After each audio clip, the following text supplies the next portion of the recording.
कुछ ऐसे सब्जेक्ट बताइए जो करियर व्यू पॉइंट से, एकेडमिक व्यू पॉइंट से, ग्रोथ व्यू पॉइंट से या फिर जॉब व्यू पॉइंट से बहुत ज़्यादा ज़रूरी है। आपने अपने एकेडमिक करियर में बीएस डिग्री को क्यों शामिल करा? क्यों आप स्टैंड अलोन नहीं कर रहे हैं इस डिग्री को? कोई व्यक्ति जो कि 12th पास करा हुआ है, वो एक डिग्री करना चाह रहे हैं, ग्रेजुएशन डिग्री करना चाह रहे हैं, उसको ये degree with some additional degree करनी चाहिए या नहीं करनी चाहिए? कुछ ऐसी टिप्स, कुछ ऐसी बातें, कुछ ऐसे इनसाइट्स। मैनेज करना काफ़ी डिफिकल्ट है। मैं इसलिए कह रहा हूँ क्योंकि ये काफ़ी इंपॉर्टेंट टाइम है कि आप स्कोर कर सकते हैं। नोट्स जरूर बनाए डिप्लोमा में। पेपर तो पास हो जाएंगे बट फिर इंटरव्यू के लिए बहुत दिक्कत होगी। जब आप ये प्रोजेक्ट्स कर रहे थे और खास करके जो कोडिंग वाले प्रोजेक्ट्स हैं, तो इनमें क्या आपने किसी भी प्रकार की एआई की हेल्प ली थी? अकल तो लगानी पड़ेगी। प्रोजेक्ट ऐसे नहीं कि चैट जीपीटी के थ्रू बन सकते हैं। Hello and welcome everyone to Datalogy YouTube channel where we talk about data science, machine learning, AI and IITM based degree. इसी सिलसिले में हमने इस चैनल पे पॉडकास्ट सीरीज चालू करी थी, जिसका पहला पॉडकास्ट हमने वंशिका के साथ रिकॉर्ड करा था। तो उस सीरीज का ये दूसरा पॉडकास्ट होने वाला है। इस सीरीज में हमने बुलाया है कनिष्क भैया को। तो शुरुआत करेंगे कनिष्क भैया के इंट्रोडक्शन से, ताकि आपको पता लगे कि कनिष्क भैया का बैकग्राउंड क्या है और क्यों हमने उन्हें एज अ गेस्ट बुलाया है, क्या गाइडेंस वो आपको दे सकते हैं और क्यों आपको उनकी बातें माननी चाहिए।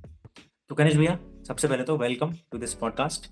काफ़ी ज़्यादा मशक्क़तों के बाद फाइनली आज हम आपके साथ एक पॉडकास्ट रिकॉर्ड कर पा रहे हैं। सबसे पहले आप अपना इंट्रोडक्शन दे दीजिए सभी को, ताकि सबको आपका बैकग्राउंड और आपके बारे में थोड़ा बहुत नॉलेज मिल जाए, और उसके बाद हम क्वेश्चंस आंसर्स चालू करते हैं। सो हेलो रघु भाई and hello everyone. First of all thank you very much for having me here. So I am Kanishk Mishra and I am from Indore. और मैं 2019 पास आउट हूँ स्कूल से। और मैं ग्रेजुएट हूँ 2023 बैच से in electronics and electrical engineering from medicals university based in Indore. और currently मैं आईआईटी एमबीएस डिग्री प्रोग्राम में, जिसमें आप भी हैं, उसमें बीएस डिग्री लेवल में हूँ। और उसको मैं 2021 से कर रहा हूँ, जब मैं सेकेंड ईयर में था मेरी बीटेक डिग्री ऑफलाइन जो कॉलेज था उसमें। So this is my brief introduction. So yeah. तो सर, सबसे पहला सवाल जो मैं आपसे पूछूंगा, और यूजुअली मैं हर गेस्ट से ही पूछूंगा ये सवाल, कि आपने अपने एकेडमिक करियर में बीएस डिग्री को क्यों शामिल करा, क्यों चुना, क्या रीज़न था, क्या माइंड मैप था, माइंड मैपिंग थी, माइंडसेट क्या था आपका इस डिग्री को चुनते हुए? सो एक्चुअली क्या हुआ कि जब मैं सेकेंड ईयर में था, जैसे मैंने बताया, इस डिग्री को ज्वाइन करते वक्त मैं ऑफलाइन कॉलेज के सेकेंड ईयर में था। बट उस टाइम पे कोरोना, जो कोविड 19 है, वो स्टार्ट हो गया था। तो मेरा जो एम था कि मुझे टेक्निकल डिग्री करनी है, उसका मेन जो मेरा पर्सपेक्टिव यही था कि किसी तरीके से मुझे प्रैक्टिकल नॉलेज मिल सके। ठीक है। मशीन से या फिर मैं मतलब थ्योरेटिकल लर्निंग में ज़्यादा विश्वास नहीं करता था। बट कोविड स्टार्ट होने के बाद से इंजीनियरिंग का ज़्यादा मतलब रह नहीं जाता, फिर आप प्रैक्टिकल करने कॉलेज नहीं जा सकते थे क्योंकि कॉलेज बंद थे। तो उस टाइम पे अगर कोई भी प्रैक्टिकल लर्निंग पॉसिबल थी तो वो थ्रू या कंप्यूटर साइंस की फील्ड में अवेलेबल थी, क्योंकि आपको अगर प्रैक्टिकल करने हैं तो उसमें आपको लैपटॉप के सिवा कुछ और दूसरे इक्विपमेंट्स नहीं लगेंगे। और इसको इजीली आप अवेल भी कर सकते हैं किसी भी कॉलेज से थ्रू ऑनलाइन। तो ये मेरा एक बहुत प्राइमरी मोटिव था। अच्छा, फिर सेकंड चीज़ मैंने ये फाइंड करी कि मुझे प्योर कंप्यूटर साइंस या फिर दूसरी जो वो कन्वेंशनल फील्ड्स होती हैं, जैसे सॉफ्टवेयर डेवलपमेंट वगैरह वगैरह वाली, उससे थोड़ा सा कम इंटरेस्ट, मुझे ज़्यादा इंटरेस्ट था डेटा साइंस की तरफ। मुझे मैथमेटिक्स में थोड़ा ज़्यादा हम्म। इंटरेस्ट था।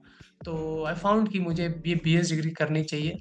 और फिर इसी तरीके से एक बार मैं मतलब ऐसे ही ऑनलाइन कोर्सेज कर रहा था उस टाइम पे, तो मुझे पेपर में इसका एडवर्टीजमेंट दिखा कि कोर्स चल रहा है। तो स्टार्ट हुआ था, फर्स्ट बैच ज्वाइनिंग हूँ मैं। तो फिर हाँ। मैंने, मेरा भी इंटरेस्ट था, मैंने अपने फादर से बोला कि आई डू दिस। तो सेड कि हाँ बिल्कुल, अगर आपका इंटरेस्ट है तो you should go for it. तो फिर मैंने एनरोल करा और तब से हूँ मैं। जी सर। सर, एक चीज़, जैसे आपने बताया आपको न्यूज़पेपर में ऐड मिला था, आपको ये कन्फ्यूजन या ये डाउट नहीं हुआ उस समय पे कि हो सकता है कि ये एक स्कैम हो सकता है कि कोई आईआईटी मद्रास के नाम पे आपसे कोर्स एडमिशन की फीस ले ले और आपके पैसे चले जाएं? जी। आपको तो डाउट हुआ था ऐसा कुछ? ऐसा डाउट होना लाजमी है, क्योंकि उस टाइम पे खूब सारे ऐसे कोर्सेज, ऑनलाइन फेक कोर्सेज, और आज भी चलते हैं वैसे तो। जब वो तो मैं कहूँगा कि बिगनिंग था, आज तो बूम हो रही है फेक कोर्सेज की इंडस्ट्री। तो उस टाइम पे मैं वैसे भी कोर्सेज कर रहा था पैरेलल में, थोड़ी बहुत जानकारी थी। साथ में मैंने जब इसका चेक करा कि क्या है कोर्स, क्या कैसा सिस्टम रहेगा, तो दे सेड कि हम पहले आपको 4 हफ्ते का कोर्स प्रोवाइड करेंगे, एक एग्जाम होगा उसके थ्रू। तो एक सफिशिएंट अमाउंट ऑफ टाइम आपको मिल जाएगा टू अंडरस्टैंड कि ये कोर्स करना है कि नहीं करना है, आपको कितना लेजिटिमेट लग रहा है। और सारे क्वेश्चन आंसर्स आप सारी चीज़ें उस टाइम में चेक कर सकते हैं। आपके सारे जितने भी क्वेश्चन आप जो भी आपके डाउट्स हैं वो सब क्लियर कर सकते हैं। तो उस पीरियड में मैंने आजमाया, मुझे फील हुआ कि नहीं, ये फेक होने के इसके कम चांसेस हैं और उसमें करा जा सकता है। और फिर मैं आईआईटी मद्रास जब विजिट करा, मैंने इस डिग्री के ही थ्रू करा, तो वो तो फिर किसी भी सर्टिफिकेट से ज़्यादा वैलिड था कि हाँ, ये डिग्री फेक नहीं हो सकती। बिल्कुल बिल्कुल। सर इसी सिलसिले में मैं मतलब इसी चीज़ से कि वाई बी एस, इसी चीज़ से जुड़ा हुआ एक सवाल पूछना चाहूँगा कि वाई नॉट स्टैंड अलोन? क्यों आप स्टैंड अलोन नहीं कर रहे हैं इस डिग्री को? आपका माइंड प्रोसेस इस चीज़ को लेकर के क्या है? क्योंकि कई सारे लोग इसमें एक तो कंफ्यूज होते हैं कि इसके साथ कोई डिग्री करनी है या नहीं, और क्यों।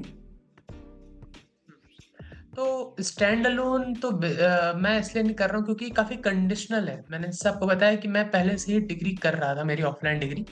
तो उसके हाँ। अगर मुझे अब ये डिग्री करनी थी तो मैं स्टैंड अलोन कर ही नहीं सकता था। बट अगर आप पर्सपेक्टिव की अगर बात हाँ। करते हैं तो मेरा हाँ। पर्सपेक्टिव ये है कि अगर मैं कोई डिग्री नहीं कर रहा होता और तो क्या मैं इसको स्टैंड अलोन करता।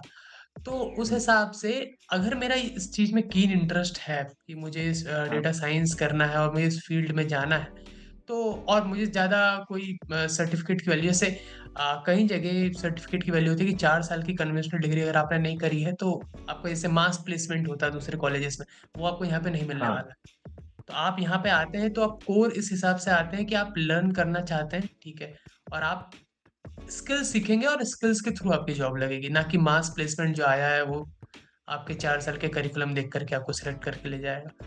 तो उस हिसाब से अगर आप आते हैं तो आप स्टैंड अलोन, अगर मैं वो चीज़ सीख कर रहा होता उस टाइम पे, अब मैं अब तो जवाब नहीं दे सकता हूँ, बट अगर उस टाइम पे मैं सीख कर रहा होता तो मैं इसको स्टैंड अलोन करता। तो यूजुअली उस टाइम पे ये पर्सपेक्टिव था, इसको एडवर्टाइज भी ऐसा कर रहा था कि आप इसको ड्यूअल डिग्री की तरह करिए, आप अगर साथ में कोई डिग्री कर रहे हैं तो और बेहतर है, या जॉब कर रहे हैं तो और बेहतर है। तो उस हिसाब से ही हम्म। मैंने इसको परस्यू करा था। ओके। तो आपके हिसाब से अभी एक सेफ अप्रोच क्या रहेगा? कोई व्यक्ति जो कि 12th पास करा हुआ है, वो एक डिग्री करना चाह रहे हैं, ग्रेजुएशन डिग्री करना चाह रहा है, उसको ये degree with some additional degree करनी चाहिए या नहीं करनी चाहिए? सेफ हाँ, अप्रोच क्या है? तो देखिए, एक एक अप्रोच ये है इसके, वैसे तो ये काफ़ी सब्जेक्टिव क्वेश्चन है, बट मैं इसमें ये कहूँगा कि मैनेज करना काफ़ी डिफ़िकल्ट हो जाता है। आपकी जो सेकेंडरी डिग्री है, आपको किसी न किसी चीज़ के साथ आपको वो करना पड़ेगा, क्या बोलते हैं, थोड़ा-सा कॉम्प्रोमाइज़ करना पड़ेगा कि ठीक है, मैं इस डिग्री को इतना ज़्यादा सीरियसली नहीं ले सकता हूँ क्योंकि ये पर्टिकुलर कोर्स इम्पोर्टेंट है। अब जो कन्वेंशनल डिग्री होती है, वो एक आपको बेस दे देती है, ठीक है? कि अगर मेरी ये डिग्री से कुछ अगर मैं नहीं प्राप्त कर पाता, आपका आउटकम क्या है?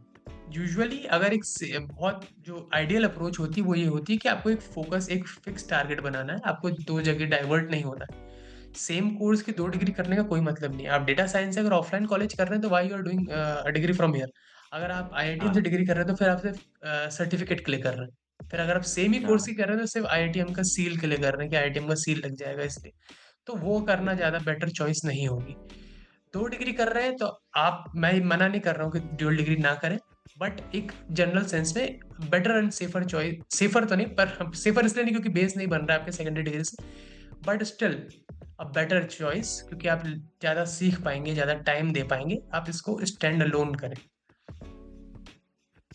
थोड़ा-सा रिस्क अच्छा, क्योंकि लगेगा आपको। मतलब हाँ, मैंने ये पर्सपेक्टिव कई लोगों से पूछा है, मतलब पर्सनल लाइफ में मुझे ये जानने मिला है, लोग यूजुअली ये सजेस्ट करते हैं कि आप बेहतर होगा कि इसको डुअल डिग्री के तौर पे करें, क्योंकि कंफर्म नहीं है कि आप इसको कितना लंबा ले जा पाएँ। हो सकता है आप एक पॉइंट पे बीच में कहीं अटक जाएँ, या फिर आप हो सकता है क्लियर ना कर पाएँ कोई लेवल, कोई particular level of the degree, और वहाँ पे आप फँस के रह जाएँ। इन दोज़ कंडीशंस अगर आपके पास एक डुअल डिग्री है, कन्वेंशनल डिग्री है, जो कन्वेंशनली ऑपरेट होती है, तो वो वहाँ पे हेल्प करेगी, क्योंकि वो तो जी। कंप्लीट हो ही जानी है। जी, जी। मैं यही कह रहा हूँ कि ये सेफ़र नहीं रहेगा अगर आप इसको स्टैंड हाँ। अलोन करते हैं, बट बेटर रहेगा क्योंकि देखिए मेहनत तो लगती है अगर आपको अच्छी जॉब में लैंड होना है, अगर आप कुछ अच्छा सीखना है तो। मैं बेटर किस हिसाब से बोल रहा हूँ कि आपको सीखने को हाँ, ज़्यादा टाइम मिलेगा। आप हाँ, अगर फेल भी होते तो मैं इस हिसाब से मान के चल रहा हूँ कि आप रुकिए नहीं, आप रुकेंगे नहीं, हाँ, ठीक है? आपकी कोशिश रहेगी कि मैं इस डिग्री को करके जाऊँ। अगर आपकी ऐसी बिल्कुल, कोशिश रहती है तो आप बिल्कुल, बहुत कुछ सीखेंगे, ठीक है? और बिल्कुल। ये स्किल्स ऐसी हैं कि जो आपको सच्ची में जॉब दिलाएँगी। मास प्लेसमेंट थोड़ा-सा ऐसा होता है कि वो करिकुलम पे होता है कि कंपनीज़ आई हैं, कॉलेज से बातचीत है, बच्चे लेने हैं, फिर बच्चे कैसे भी हों। उनका हाँ, एक वो थोड़ा-सा फ़िल्टरिंग क्राइटेरिया लगा देते हैं वो कि सीजीपीए होना चाहिए 8 के ऊपर या 7.5 के ऊपर और फिर वो बच्चों को वो ले लेते हैं, ज़्यादा डिफ़िकल्ट नहीं होता। यहाँ पे हमारा थोड़ा-सा डिफ़िकल्ट होता है। तो सेफ़र नहीं पर बेटर ऑप्शन है, ठीक है? लर्निंग के हिसाब से। हुँ, सेफ़र ऑप्शन तो हाँ, ऑब्वियसली वही है कि आप ड्यूअल डिग्री करते हैं तो कि जो पहले हो जाए, जो मुझे यहाँ से निकाल दे। आप एस्केप कर रहे हैं तो फिर सेफ़र ऑप्शन यही है कि आप ड्यूअल हाँ, डिग्री करें। That's a very good point. आप कह रहे हैं कि अगर आप कन्फर्म हैं कि आप अपने आप पूरी ऑनेस्टी के साथ like through out the degree operate करेंगे, तो फिर आपके लिए बेटर ऑप्शन होगा कि आप इसको स्टैंड अलोन करें। हैंडल अगर करें आपको क्योंकि डाउट है, सेल्फ डाउट ही है कि कर पाएँगे, नहीं कर पाएँगे, होगा, नहीं होगा, तो फिर सेफ़र ऑप्शन होगा कि साथ में एक कन्वेंशनल डिग्री भी कर लें। हुँ, जी। ओके। अच्छा सर, चूँकि आपके फाउंडेशन लेवल और डिप्लोमा लेवल हो चुके हैं खत्म, ठीक है? Even BSc level, right? तो मैं एक-एक करके आपसे टिप्स पूछूँगा। शुरुआत करते हैं फाउंडेशन लेवल से। कुछ ऐसी टिप्स, कुछ ऐसी बातें, कुछ ऐसे इनसाइट्स जो कि फाउंडेशन लेवल को बेहतर तरीके से करने में मदद करें। उन सब लोगों के लिए जो अभी फ़िलहाल फाउंडेशन में हैं। तो फाउंडेशन के लिए मेरा ये टिप रहेगा कि फाउंडेशन इज़ वेरी स्कोरिंग। आपको लग सकता है क्योंकि स्टार्टिंग में है कि वो मैथ्स या फिर स्टैट्स बहुत डिफ़िकल्ट लगती है लोगों को अंडरस्टैंडिंग में, समझने में। आप कोशिश करिए कि उसके लाइव सेशंस वगैरह देखिए आप, उसके कई सारे यूट्यूब पे चैनल्स होते हैं जैसे वन ब्लू, थ्री ब्राउन करके और कई सारे हाँ, चैनल्स होते हैं स्टैट्स समझने के लिए। मैं इसलिए कह रहा हूँ क्योंकि ये काफ़ी इम्पोर्टेंट टाइम है कि आप स्कोर कर सकते हैं। फाउंडेशन में जो सीजीपीए बन जाता है वो यूजुअली ऐसा है, ज़रूरी नहीं है बट ऐसा यूजुअली यही होता है कि वही मैक्सिमम आपका सीजीपीए होता है। उसके बाद फिर वो गिरता है और गिरता ही रहता है। फिर बीएससी कुछ सब कुछ सेम है, ठीक है? ऐसा नहीं होता कि आपका आगे जाकर के किसी भी लेवल पे चांसेस मिल सकते हैं बट स्टिल डिफिकल्ट होता है। तो फाउंडेशन में जो ईज़ी सब्जेक्ट्स हैं उनको पूरी तरीके से कोशिश करिए कि आप अच्छे ग्रेड्स ही लाएँ। ढील ना छोड़ें क्योंकि क्या होता है जो ईज़ी सब्जेक्ट होता है उसको आदमी और ईज़ी छोड़ देता है। तो जैसे इंग्लिश हो गया, इंग्लिश के दोनों हो गए, वो बिल्कुल ईज़ी सब्जेक्ट है। वो मतलब हम लोग कहते थे कि लॉलीपॉप है कि ये देख कर के बच्चों को अट्रैक्ट करा गया कि आ जाओ ईज़ी का कोर्स है ये। तो वो जो हाँ, उसमें स्कोर करिए, सीटी ईज़ी है। आपको थोड़ा-सा हाँ, प्रॉब्लम सॉल्विंग बैकग्राउंड बनाना पड़ेगा। अगर आप एक बार समझ गए, तो सीटी इज़ वेरी ईज़ी। सिंटैक्स छोड़ दें तो पाइथन इज़ ईज़ीएस्ट सब्जेक्ट। आपका एक चैनल है कौन-सा कैंपस कर माय कैंपस करके एक चैनल है। हाँ, उसके थ्रू आप फॉलो करेंगे, उसने क्या बोलते हैं, वो सारे पीवाईक्यूज़ और ओपीपी प्रैक्टिस करवाता है। तो उसके थ्रू हुँ, करेंगे तो आपको अच्छी प्रिपरेशन हो जाएगी और बहुतों को एस ग्रेड और ए ग्रेड ईज़िली मिल जाता है उसमें। तो ये जो हुँ, स्कोरिंग सब्जेक्ट है इनको बिल्कुल ना छोड़ें, ये अच्छा सीजीपीए बनाने का यही टाइम है। टाइम ले लें, भले ही हाँ, फाउंडेशन में 1 साल ले लें, बट उसको अच्छे से करें, उसमें सीजीपीए बढ़ाने की पूरी कोशिश करें उस टाइम पे, ठीक है? हुँ, स्टैट्स ये सब जो है, ये सब बाद में काम आते हैं, बट स्कोर बनाना अभी इस टाइम पे ज़्यादा इम्पोर्टेंट है, ठीक है? तो हुँ। अगर आप ढील देंगे तो दिक्कत होगी, इसलिए नंबर पे ध्यान दें, किसी तरीके से पीवाईक्यूज़ वगैरह इस पे मैं ज़्यादा इस टाइम पे बोलूँगा, पीवाईक्यूज़ और लाइव सेशन पे ज़्यादा ध्यान दें।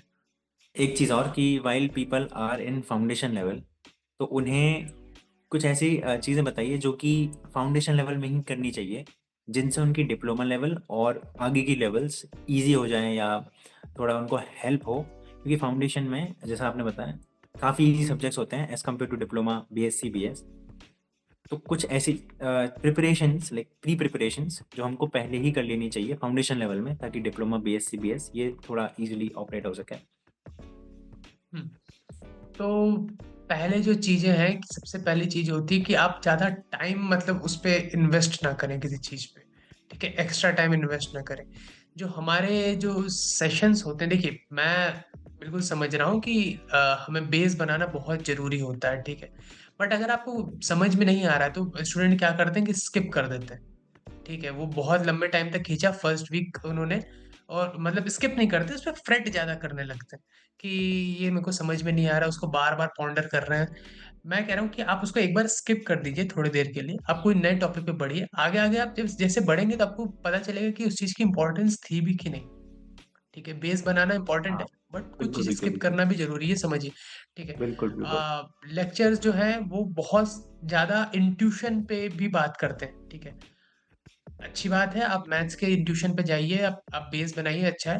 बट आप स्कोरिंग की कोशिश ज़्यादा करिए फाउंडेशन में। ठीक है, बाद में आपको इंट्यूशन बनाना बहुत ज़रूरत पड़ेगी जब आप डिप्लोमा में आएंगे, जब आपको बेस बनाने की बहुत इंपॉर्टेंस, जब सच्ची में ज़रूरत पड़ेगी वो डिप्लोमा लेवल में पड़ेगी।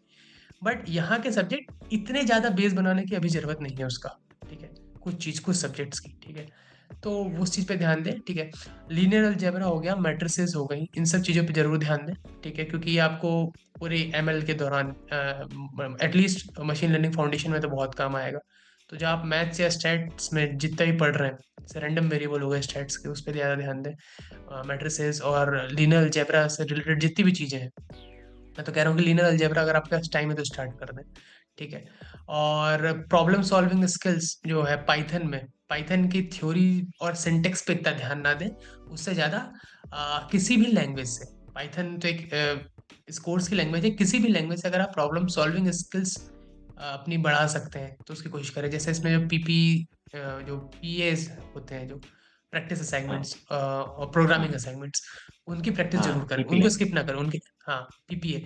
उनको क्या, स्टूडेंट सोचते हैं कि इसके नंबर्स नहीं है, बट वो आपकी हाँ, काफ़ी बढ़ाने में हेल्प करते हैं, प्रॉब्लम सॉल्विंग स्किल्स हाँ, इंप्रूव करने में। तो एग्ज़ैक्टली। वो ज़रूर सॉल्व करें। इसके अलावा कोई नेक्स्ट हम मूव करते हैं डिप्लोमा लेवल पे, तो सेम चीज़ है, like same tips diploma level के लिए, जिनसे डिप्लोमा लेवल से हम मैक्सिमम आउटपुट निकाल सकें as a student of diploma level.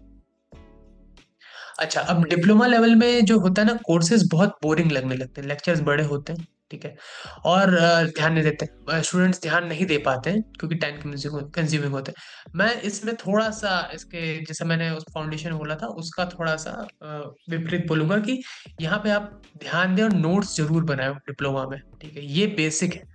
अब आप गेट भी हम्म। देंगे और या फिर कोई भी इंटरव्यू देंगे, आपको बीएससी लेवल का, बीएस लेवल का कभी भी इंटरव्यू में रेयरली पूछा जाता है। डिप्लोमा लेवल हाँ, में जो चीज सब्जेक्ट्स पढ़ रहे हैं ना, फाउंडेशन का पूछा जाएगा आपको कुछ, ना बीएससी बीएस लेवल का पूछा जाएगा, इवन आप पूरी डिग्री करके हाँ, जॉब को अप्लाई क्यों ना कर रहे हो। डिप्लोमा लेवल के जो सब्जेक्ट्स हैं उनका ही इंटरव्यू होता है, उनके ही एग्जाम भी होते हैं। तो वो सब्जेक्ट्स बहुत ओके। इंपॉर्टेंट है, इसलिए उनको आप बहुत ध्यान से देखिए। अगर उनकी बुक से पढ़ सकते हैं तो करिए, बुक से पढ़िए, उनके लेक्चर स्किप मत करिए, नोट्स जरूर बनाइए। ये चीज़ें हैं प्राइमरी। और फिर लाइव सेशन तो मैं हर बार ही बोलता हूँ, लाइव सेशन जरूर ज्वाइन करिए। तो लाइव सेशंस इसलिए क्योंकि आप डाउट क्लियर हो जाएंगे और आपको स्कोरिंग में हेल्प करेगा। बट सिर्फ लाइव सेशन के भरोसे आप और पीवाईक्यू के भरोसे इस लेवल में ना बैठे। आप क्या बोलते हैं, फाउंडेशन को पीवाईक्यू और उसमें निकाल सकते हैं, क्या बोलते हैं, लाइव सेशंस में। बट इसको ना हाँ। निकालें डिप्लोमा लेवल। इसमें बेस बनाना हम्म। बहुत इंपॉर्टेंट है। पेपर तो पास हो हम्म। जाएंगे बट फिर इंटरव्यू के लिए बहुत दिक्कत होती है। ओके। और डिप्लोमा लेवल में प्रोजेक्ट्स इंट्रोड्यूस हो जाते हैं। ठीक है, तो 4 प्रोजेक्ट्स होते हैं, उन प्रोजेक्ट्स के बारे में आप कुछ बताइए कि कौन कौन से वो प्रोजेक्ट्स होते हैं, कौन कौन से सब्जेक्ट के साथ आते हैं, और किस तरह से हम प्रोजेक्ट कर सकते हैं प्रोजेक्ट्स के बारे में इन तो डिटेल। तो डेटा साइंस के दो प्रोजेक्ट होते हैं और दो प्रोग्रामिंग के प्रोजेक्ट होते हैं। डेटा साइंस में दो डिफरेंट प्रोजेक्ट होते हैं। एक आपका बिजनेस से रिलेटेड होता है, इस बीडीएम के साथ आता है। ठीक है, अच्छा। और दूसरा आपका मशीन लर्निंग का प्रोजेक्ट रहता है। तो ये दोनों अलग अलग हैं। एक में आपको डिस्क्रिप्टिव एनालिसिस करना रहता है, बीडीएम वाला जो प्रोजेक्ट रहता है, आपको डेटा इकट्ठा करना है हम्म। कंपनीज से। अब अलाउड हो गया कि आप हम्म। ऑनलाइन भी डेटा स्क्रैप कर सकते हैं और उस पर डिस्क्रिप्टिव एनालिसिस करके कोई प्रॉब्लम का solution through your data analysis आपको दिखाना रहता है, रिप्रेजेंट करना ओके। रहता है। एमएलपी में इन्फरेंशियल एनालिसिस होता है, आपको मॉडल रन करना है, पूरा प्रोग्रामिंग वाला डोमेन है वो उसमें। और मशीन लर्निंग के जितना भी उसमें कॉन्सेप्ट्स होते हैं वो सब इन्वॉल्व होते हैं। ठीक है, ओके। लीनियर अलजेब्रा वगैरह सब चीज़ें उसमें ही आ जाती है, इसलिए पूरा मशीन लर्निंग फाउंडेशन से आपको पूरा वो machine learning foundation, machine learning technique, ये सब में आपको पूरा आपका बेस बनाते हुए फाइनली एमएलपी पे आते हैं, और एमएलपी के साथ ही प्रोजेक्ट आता है। और ये तो हो गए आपके दो डेटा साइंस के प्रोजेक्ट। दूसरे हम्म। जो दो प्रोजेक्ट होते हैं वो दोनों सॉफ्ट एप्लीकेशन डेवलपमेंट के होते हैं, जिसमें आपको वेब ऐप ओके। बनाना रहता है। बेसिक वेब ऐप बनाना रहता है, मेडवन का जो प्रोजेक्ट रहता है उसमें। और उसमें आपको जिंजा पाइथन के थ्रू जावास्क्रिप्ट यूज़ कर सकते हैं, but that's not required. Second जो प्रोजेक्ट रहता है जो थोड़ा और कॉम्प्लेक्स रहता है, थोड़ी और फंक्शनलिटीज़ के साथ, वो उसी प्रोजेक्ट का अपग्रेडेड वर्जन होता है जो मैट 2 के साथ आता है। उसमें आपको हाँ। जावास्क्रिप्ट यूज़ करना कंपलसरी होता है, मतलब जावास्क्रिप्ट का कोई फ्रेमवर्क, या मतलब to be more precise Vue JS का इस्तेमाल करना रहता है। और रेडिस वगैरह ये सब चीज़ें, दूसरी और चीज़ें भी आ जाती हैं कैशिंग वगैरह के लिए। तो ये दो डोमेन के प्रोजेक्ट रहते हैं, दो डेटा साइंस के और दो आपके प्रोग्रामिंग के। प्रोग्रामिंग के। जी। ओके, तो जैसा आपने बताया एक मैट 1 के साथ आता है, एक मैट 2 के साथ आता है, ये दोनों प्रोग्रामिंग के हैं। एक बीडीएम के साथ आता है और एक एमएलपी के साथ आता है, जी। ये दोनों डेटा साइंस के हैं। डेटा साइंस के। जो भी आपने प्रोजेक्ट्स का ज़िक्र करा 4, इनमें से वो ऐसा प्रोजेक्ट जिस पे आपने सबसे ज़्यादा एफर्ट लगाया हो, सबसे ज़्यादा जो एफर्ट माँगता है, वो प्रोजेक्ट कौन-सा था? और उसके बारे में कुछ बताइए कि कैसे आपने उसको एग्ज़ीक्यूट करा? देखिए, एफर्ट्स तो मैं कहूँगा एक फील्ड एफर्ट एक थोड़ा-सा बीडीएम का रहता है, और हार्ड वर्क मतलब जो थका देता है, मेंटल मतलब एफर्ट। एक्चुअल में फील्ड वर्क होने के बावजूद भी हाँ। बीडीएम ने इतना नहीं थकाया जितना मैट 2 ने थकाया मेंटली। हुँ। वो कमरे में बैठ के बनाना रहता है प्रोजेक्ट, बट वो हाँ। मेंटली थका देता है, क्योंकि उसमें इतनी कोडिंग करनी रहती है कि हम लोग बोलते थे कि टाइप करते जाओ, तुम मत देखो अपने हाथ की चालों को। तो उसमें इतनी फंक्शनैलिटीज़ रहती हैं, इतने सारे उसमें चीज़ें इम्प्लीमेंट करनी रहती हैं, और वो मतलब अ, आपको सोचना भी बहुत पड़ता है उसमें कि ठीक है, कोडिंग का कैसे करी जाती है ये तो मुझे मालूम है, पर इस फंक्शनैलिटी को कैसे हाँ। इम्प्लीमेंट करूँ? मेरे मॉडल में क्या चेंजेस करने पड़ेंगे? लॉजिकल थिंकिंग बहुत ज़्यादा लगती है, ठीक है? मैं इसलिए बोल रहा हूँ कि प्रॉब्लम सॉल्विंग अप्रोच आप स्टार्टिंग से बना के रखें। ऐसे प्रोजेक्ट जब आएँगे तो वो चीज़ बहुत टेस्ट होती है। मेरे को अब हाँ। जैसे मेरा ग्रोसरी स्टोर का ऐप था, मैट 2 का प्रोजेक्ट। हुँ। मैट 1 का हुँ। फिर भी बन जाता है इज़िली, 6 वीक्स की नॉलेज चाहिए होती है कोर्स की, बट इसमें पूरे हुँ। 11 वीक्स की नॉलेज चाहिए होती है मैट 2 में। तो हुँ। इसमें जैसे ग्रोसरी स्टोर का था, उसमें मुझे इम्प्लीमेंट करना है एक फंक्शनैलिटी कि मुझे बकेट रखनी है।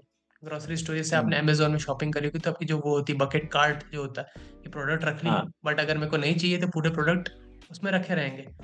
से ठीक है, जब तक मैं खरीदता नहीं हूँ, और मान लेते हैं मुझे हाँ। हटाना है, तो मैं हटा दूँगा और मेरे बाइंग में कभी नहीं आएगी। तब इस फंक्शनैलिटी हुँ। स्पेशल फीचर को, बहुत छोटा-सा फीचर है, अब मैं इसको कहाँ हाँ। एडजस्ट करूँ? काम मेरे कौन से मॉडल में फिट कर दूँ कि ये सही लगने लगे? तो फिर मैं थोड़ा-सा दिमाग लगाता हूँ कि जो मेरी बाइंग की लिस्ट है, उसमें एक मैं फ्लैग लगा देता हूँ। फ्लैग की वैल्यू 0 1, मतलब आपको बहुत कॉम्प्लेक्स सोचना पड़ेगा, ठीक है? तो फिर आपको समझ में आएगा, हाँ यार, ऐसे कर सकते हैं। उसके कई तरीके हो सकते हैं, फिर आप ट्रायल, फिर एरर्स बहुत आती हैं। आपने कोई नई चीज़ इम्प्लीमेंट करी, फटाक से लाल लाइन शुरू हो गई लिखना, तो कंप्यूटर रुक ही नहीं रहा लाल लाइनें लिखना। तो एरर्स हाँ। फिर आपको काउंटर करना है, आपको समझ भी नहीं आ रहा कि ये एरर आपने ठीक कर दिया, फिर भी वही एरर आ रही है, फिर कुछ और चीज़ को ठीक करा, फिर भी एरर आ रही है। डिबग करते-करते आप बुड्ढे हो जाएँगे। तो ये चीज़ें होती हैं जो आपको थका देती है मेंटली, ठीक है? हाँ। बाकी बहुत फन लर्निंग होता है, जब आप सीख जाते हैं तो आप काफ़ी प्राउड फील करेंगे अगर आपने खुद बनाया है वो प्रोजेक्ट। तो जैसा भी बना हाँ। होगा आपको काफ़ी गर्व होगा कि यार I have learned something and I have implemented it. दूसरा जो हुँ। आप हार्ड वर्क है, जो शारीरिक तौर पे जो मतलब शारीरिक और व्यावहारिक तौर पे मैं कहूँगा कि जो थोड़ा-सा क्वेश्चनिंग थोड़ा-सा है, डिमांडिंग है, वो है बीडीएम का प्रोजेक्ट। हाँ। Because hmm. नाउ आपको अब सिर्फ़ बैठ के कोडिंग नहीं करनी, कंप्यूटर पे काम नहीं करना है, अब आपको लोगों से बातचीत करनी है, ठीक है? अगर आप हुँ। इंट्रोवर्ट हैं, तो आपकी पहचान नहीं होगी, या फिर आप किसी दुकानदार से आपको डेटा लेने में दिक्कत होगी, ठीक है? यूजुअली यही होता है कि जैसे मैं आपको एक स्टोरी बताता हूँ, मैंने कई जगह वैसे ट्राई करा था, बट एक बार मैंने हाँ। डिसाइड करा कि थोड़ा-सा मैंने सोचा कि मैं थोड़ा क्लेवर बन के डेटा इकट्ठा करता हूँ। तो मैं दुकान पे गया, बेकरी बेकरी थी वो, तो मैंने उनसे जाकर के एक महँगा-सा केक लिया पहले, कि मैंने सोचा कि मैं हुँ। इनसे थोड़ा सामान खरीद लूँगा तो शायद मैं इनसे डेटा ले पाऊँ। तो वो बड़े हैपीली उन्होंने मुझे केक दे दिया, और 400 कुछ रुपए का था। मैंने बोला ठीक है, ये केक ऐसा-ऐसा अच्छा है, ठीक है। बातचीत करने लगा, फ्रेंडली होने की मैंने कोशिश करी, बट वो तब तक ही फ्रेंडली थे जब तक मैंने केक लिया नहीं था। केक मैंने ले लिया, फिर मैंने बोला सर मुझे एक ज़रा काम है। तो उन्होंने बोला जी बताइए क्या काम है? तो मैंने बोला कि आप डेटा इकट्ठा करते होंगे रोज़, मतलब जैसे आपकी जितनी भी शॉपिंग होती है। तो फिर वो जवाब देना उन्होंने बंद कर दिया, वैसे मुंडी हिला रहे थे। तो जानना चाह रहे थे हाँ। कि अरे क्या इंटेंशन? मैंने बोला कि सर मुझे वो डेटा चाहिए, अगर आप डेटा इकट्ठा करते हो तो मुझे एक एनालिसिस करना है, मैं आपको सर्टिफ़िकेट दे दूँ। उन्होंने बोला नहीं, नहीं, नहीं, डेटा तो हम इकट्ठा करते ही नहीं है, हमारा वो सिस्टम ही नहीं है। हम लोगों ने बंद कर दिया, बहुत टाइम पहले ही बंद कर दिया था वो सिस्टम। मतलब उन्होंने ऐसे रीज़न दिए कि मैं चला जाऊँ बस, मेरा केक मैंने खरीद लिया, अब मैं जाऊँ इस दुकान को छोड़ के। तो ऐसे कई और दुकानों पे मैंने बहुत ट्राई करा। फाइनली फिर मेरे जो चाचा जी हैं उनसे मेरी बातचीत हुई, उनकी एक शॉप है तो उस पे उन्होंने डेटा हाँ। इकट्ठा करा, उससे मेरी बातचीत हुई। हुँ, कई जगह फिर एक हुँ, फाइनली मेडिकल से मेरा अच्छा बन पाया थ्रू जुगाड़। हाँ, फिर मेरे हुँ, को रोज़ उनके पास जाना पड़ता था डेटा इकट्ठा करने, ठीक है। फिर हुँ, आपको डेटा इकट्ठा करना है, फिर प्रॉब्लम निकालनी है। वो चीज़ें तो फिर भी हुँ, ईज़ी होती हैं जो घर में बैठ के करनी रहती हैं। पर जो ये हाँ, फिज़िकल एफ़र्ट है, व्यावहारिक और शारीरिक, वो थोड़ा-सा ज़्यादा हुँ, आपको दिक्कत देता है बीडीएम में। अदरवाइज़ जो दूसरे प्रोजेक्ट हैं वो कंपैरेटिवली काफ़ी ईज़ी हैं। एमएलपी और मेड1 के। ओके। एक चीज़ कि आपने बताया आपको रोज़ आना पड़ता था दुकान पे डेटा इकट्ठा करने के लिए, तो कितने दिन तक आप गए थे, ये इकट्ठा करने के लिए डेटा? कितने दिन का डेटा मैं टोटल आपने यूज़ करा था? 28 डेज़ गया था, 28 डेज़ गया था डेटा ओके, लेने। जी, मेडिकल पे। ओके, थोड़ा-सा क्या सेम डेटा मिलने लग गया था, सेम ही मिल रहा था लगभग। तो उसमें अच्छा, दिक्कत भी होती थी फिर रिफाइन करना कि प्रॉब्लम स्टेटमेंट के उस हिसाब से है कि नहीं। लोग अक्सर क्या करते हैं कि डेटा को ट्वीक कर देते हैं, फैब्रिकेट कर देते हैं कि हाँ, मेरी प्रॉब्लम मैंने ये निकाली है, अब इसका हाँ, सॉल्यूशन मैं डेटा से निकाल के रहूँगा। तो फिर डेटा को हुँ, बदल देते हैं अपनी प्रॉब्लम के हिसाब से। तो वो नहीं करना चाहिए, ओह! वो एक रॉन्ग प्रैक्टिस है। बट हाँ, अगर वो नहीं करते हैं आप तो फिर आपको डेटा लेने जाना पड़ेगा। 30 दिन के करीब जाना पड़ता है। ओके। तो इसमें मतलब डेटा का कोई वो नहीं है कि कोई क्राइटेरिया नहीं है ऐसा जो ये डिफाइन करे कि ये डेटा लाइक रियल है या फिर फेक है? ऐसा कुछ टेस्ट है यहाँ पे कि नहीं है? ऐसे टेस्ट होते हैं बट वो प्रॉब्लम देखिए, आपको थोड़ा मैथमेटिक्स से अगर डील करते आता है, तो बड़ी से हाँ, बड़ी रिसर्च में भी आप ट्वीक अब इतना रिगरस चेकिंग नहीं होती है, ठीक है? हाँ, तो आपने प्रॉब्लम अगर जैसे प्रॉब्लम बहुत हाइपोथेटिकल नहीं होना चाहिए, आपके प्रॉब्लम की जो हाइपोथेसिस है वो प्रूफ होने चाहिए कि हाँ ठीक है, ये बात जो है लॉजिकल है। जैसे मैंने प्रूफ हाँ, करा था कि मेरे कुछ जो दवाइयाँ हैं, जो मेडिकल स्टोर जो ला रहा है हाँ, वो कुछ सीज़न में नहीं बिक रही हैं। तो उसके पीछे मैंने अच्छा, रीज़न बताया कि जो मौसमी जो वो होती हैं, क्या बोलते हैं, डिज़ीज़ेज़ होती हैं, वो हाँ, जो सर्दियों के मौसम में जो ज़्यादा राइज़ पे होती हैं, वो गर्मियों में नहीं होती हैं। तो उनके हाँ, अगर स्टॉक अगर वो कम कर दें, तो उसका प्रॉफ़िट होगा और वो दवाई उसको लेने की ज़रूरत मतलब वो वहाँ पे पैसे बचा हाँ, लेंगे। तो ये ओके, प्रूफ़ करना था मुझे। तो मुझे उसका ओके, डेटा लेना पड़ा, ठीक है, गर्मियों के टाइम पे, ठीक है, सर्दियों ओके, के टाइम से कंपेयर करना पड़ा मुझे, ठीक है। तो ये जो है थोड़ी-सी लॉजिकल प्रॉब्लम है, ठीक है। हाँ, तो ये लॉजिकल प्रॉब्लम समझ में आ जाएगी। अब आपने डेटा से कुछ और प्रूव करने की कोशिश करी। आखिर में पॉइंट ये है कि आप डेटा ले रहे हैं, वो ज़्यादा इम्पोर्टेंट नहीं है, ठीक है। आपने हुँ, एक बार किसी से बात कर ली कि मुझे डेटा लेना है, वो इम्पोर्टेंट है। रोज़ डेटा लेने जा रहे हैं, वो इतना इम्पोर्टेंट नहीं है। फिर आप एनालिसिस क्या करते हो, प्रॉब्लम का सॉल्यूशन कैसे प्रेज़ेंट करते हैं, वो ज़्यादा इम्पोर्टेंट है, हुँ, ठीक है। तो अगर रिगोरस चेकिंग कर भी ली जाए, ये बता भी दिया जाए कि 28 दिन की जगह ये 5 दिन गया था, तो वो इतना हाँ, इम्पोर्टेंट नहीं है। ठीक है। इम्पोर्टेंट है कि उसने एनालिसिस हुँ, और प्रॉब्लम क्या सॉल्व करी, उससे ही पता चल जाएगा कि हुँ, गया कितने दिन तक। हाँ। हाँ, एक सवाल और मेरे दिमाग में अभी आया कि जब आप ये प्रोजेक्ट्स कर रहे थे और ख़ास करके जो कोडिंग वाले प्रोजेक्ट्स हैं, तो इनमें क्या आपने किसी भी प्रकार की एआई की हेल्प ली थी? लाइक चैट जीपीटी की या किसी और एआई की हेल्प ली थी? जी और मैं क्या मैंने हेल्प लेनी चैट जी चाहिए? देखिए चैट जीपीटी की आप हेल्प ले सकते हैं, पर किस हिसाब से लेनी चाहिए ये अलग मुद्दा है, ठीक है? कि आपको कॉन्सेप्ट समझ में नहीं आ रहा है या फिर आपके कोड में हाँ, बहुत गलतियाँ हो रही हैं। पहले तो आपको स्टार्ट कैसे करना है, ये आपको खुद मालूम होना चाहिए। चैट जीपीटी जिसे बोलते हैं ना कि नकल के लिए अक्ल होनी चाहिए, ठीक है? हाँ, अगर आपने आपका जो वो है प्रोजेक्ट है उसका स्टेटमेंट कॉपी करके चैट जीपीटी में डाल दिया, उसको बोल दिया कि प्रोजेक्ट बनाना शुरू करो। तो मुझे नहीं लगता कि आप कुछ बना भी पाएँगे, कुछ सेंसफुल बना भी पाएँगे, कुछ वर्क भी कर पाएँगे। चैट जीपीटी इतना एफिशिएंट भी नहीं है कि आपको प्रोजेक्ट पूरा बना के दे दे, ठीक है? और आप क्या सीख रहे हैं फिर? ठीक है। हुँ, अगर आप वो प्रोजेक्ट नहीं कर रहे तो आप क्या सीख रहे हैं? तो आप उसकी हेल्प कैसे ले सकते हैं? जैसे कि कुछ रिपिटिटिव टास्क है, जिसमें कोडिंग बार-बार सेम ही चीज़ की करनी है, ठीक है? इम्प्लीमेंट करना है सेम चीज़, तो उसको आप कॉपी करवा सकते हैं। बट उसका डिज़ाइन आप खुद ही बनाइए। एरर जब तक ना आए, तब तक चैट जीपीटी के पास ना जाएँ, क्योंकि एरर सॉल्व ही नहीं हो रहा है। अब बार-बार जैसे आप फिज़िकल कॉलेज में तो आपके इंस्ट्रक्टर से पूछ सकते हैं, यहाँ पे वो चांस नहीं है। तो चैट जीपीटी आपको यहाँ पे हेल्प कर सकता है। बट अगर आपने चैट जीपीटी को दे दिया तो मैं फुल श्योर हूँ कि वो आपका कोड पूरा बिगाड़ देगा। अगर आपने चैट जीपीटी को दे दिया कि मेरा ये असाइन ये पूरा बना करके दे दो, तो वो कुछ नहीं बना पाएगा। तो उससे बेहतर ये है कि आप उसको खुद बनाएं। आपको अकल तो लगानी पड़ेगी, प्रोजेक्ट ऐसे नहीं कि चैट जीपीटी के थ्रू बन सकते हो, ठीक है। तो आपको अकल लगानी पड़ेगी, इसलिए बेटर है कि पूरा स्ट्रक्चर आपको पता हो, आप इम्प्लीमेंट करना शुरू करें और मिस्टेक्स के लिए उसके या फिर कॉन्सेप्ट क्लियरेंस के लिए चैट जीपीटी के पास जाए। Okay, like very nicely explain. अच्छा, मैं आपसे डिप्लोमा की कुछ सब्जेक्ट्स के बारे में जानना चाहूँगा। पहली बात तो आप ये अगर एक्सप्लेन कर सकें, लाइक जो लोग फाउंडेशन में हैं और डिप्लोमा में आएंगे, तो उनको एक क्लियर विजन मिल जाएगा कि डिप्लोमा कैसा होता है। हमने प्रोजेक्ट के बारे में अच्छी तरह से बात करी और ये चीज़ बहुत हेल्प करने वाली है कई लोगों की, I am sure about that. अभी हम सब्जेक्ट्स पे आते हैं। कितने सब्जेक्ट्स हैं, कौन कौन से सब्जेक्ट्स हैं दोनों डिप्लोमाज में मिला करके? और इसके बाद फॉलोइंग दिस क्वेश्चन, कितने इनमें से कौन सा सब्जेक्ट है जो सबसे ज़्यादा हार्ड है, सबसे ज़्यादा हार्ड है, कौन से वो सब्जेक्ट्स हैं और आपने उनको कैसे टैकल करा? This would be the next question. तो हमारे दो डोमेन है इसमें, तो डिप्लोमा मतलब डेटा साइंस का है और एक प्रोग्रामिंग का। डेटा साइंस में आपको एमएल फैमिली के machine learning foundation, machine learning technique और एमएलपी है, मशीन लर्निंग प्रैक्टिस। और उसके हाँ। साथ थोड़े से बिजनेस एनालिसिस और डेटा एनालिसिस के सब्जेक्ट हैं, जैसे बीडीएम हो गया, और वो आपका बिजनेस एनालिटिक्स हो गया बीए, और टीडीएस हो गया, टूल्स इन डेटा साइंस। तो ये जो हाँ। सब्जेक्ट है ये थोड़ा सा इजी सब्जेक्ट है, बीए बीडीएम ओके। और टीडीएस। और क्योंकि इसमें डेटा एनालिसिस है तो एक्सेल के थ्रू होता है, एक्सेल आप सीख जाएंगे, काफ़ी अच्छी स्किल है हाँ। इसमें। असाइनमेंट भी इसके ज़्यादा एक्सेल के ही होते हैं। तो ये हाँ। टीडीएस में थोड़ा डिफरेंट होता है। टीडीएस में डेटा स्क्रैपिंग होता है, आपको उसमें प्रोजेक्ट भी मिलता है। टीडीएस थोड़ा आजकल डिफिकल्ट भी हो गया, उसका आरओई जो होता था ओके। वो प्रोजेक्ट थोड़ा डिफिकल्ट हो गया। तो बट आपका अच्छा। फिर भी स्कोरिंग है compare to ML, ML family, जिसमें एमएलटी और एमएलएफ डिफिकल्ट सब्जेक्ट्स हैं, ठीक है। तो हम्म। इसके लिए मैं आपको कहूँगा कि आप पहले तो लाइव सेशंस जरूर देखें, सॉरी, जो इसके लेक्चर्स हैं उसको जरूर थॉरोली देखें, जो इसके कोर्स लेक्चर्स हैं इसमें बिल्कुल स्किप ना करें, ठीक है। इसका बेस, ये बेस है बिल्कुल, आप आगे डीप लर्निंग भी पढ़ेंगे बीएससी लेवल में। हम्म।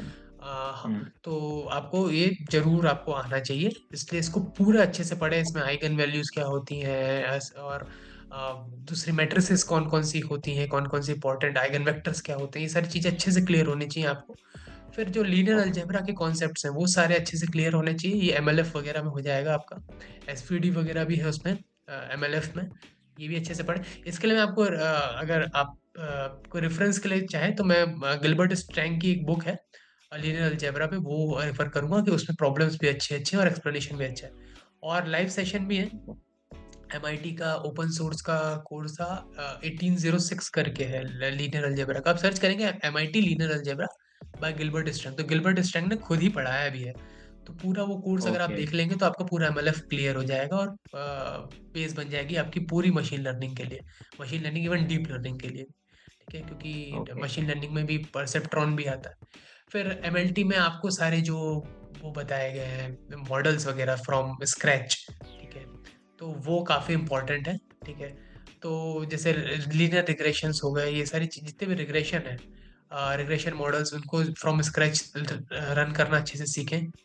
तो मशीन लर्निंग के डिप्लोमा के बाद हमारा जो दूसरा प्रोग्रामिंग का डिप्लोमा होता है उसमें भी उतने ही सब्जेक्ट हैं, छः, जो कि जैसे आपके पीडीएस हो गया जो डेटा स्ट्रक्चर्स का है, और जावा हो गया जो एक अलग से लैंग्वेज है, आप सीखेंगे उसमें उसका ऊप्स के बैकग्राउंड ज़्यादा उसमें अच्छे से क्लियर करा जाता है। हम्म। और सिस्टम कमांड्स हो गया जिसमें आपको असेंबली लैंग्वेजेस के बारे में ज़्यादा अच्छे से पता चलेगा।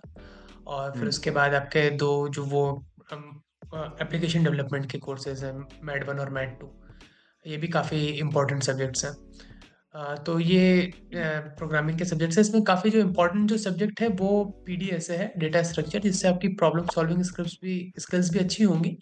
साथ में आपको एल्गोरिदम के बारे में भी जानकारी होगी, डेटा स्ट्रक्चर्स कौन से इस्तेमाल करने हैं कॉम्पिटिटिव प्रोग्रामिंग, या फिर काफ़ी जो इफेक्टिव कोडिंग होती है उसमें कौन से डेटा स्ट्रक्चर्स और कौन से एल्गोरिदम इस्तेमाल करे जाते हैं, ये आपको अच्छे से पड़ेगा। तो ये काफ़ी जो इसमें सबसे इंपॉर्टेंट सब्जेक्ट भी यही है, पीडीएस से, ठीक है। और डिफिकल्ट हम्म। भी यही होता है सबसे ज़्यादा, ठीक है।